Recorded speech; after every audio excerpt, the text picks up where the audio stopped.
அதுக்குதான் இவள கூடவே கூட்டிட்டு வரக்கூடாதுன்னு நினைச்சேன். எப்படி கபக்குன்னு கேட்ச் பிடிக்கிறா பாரு. ச்சே.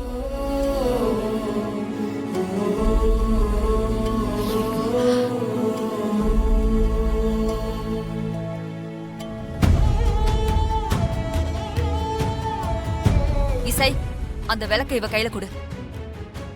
என்ன பாக்குற? குடு.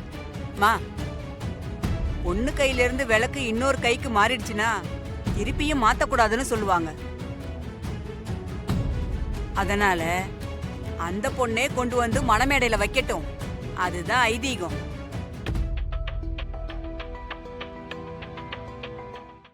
இன்றே டவுன்லோட் செய்து உங்கள் ஃபேவரட் ஷோக்களை என்ஜாய் பண்ணுங்க.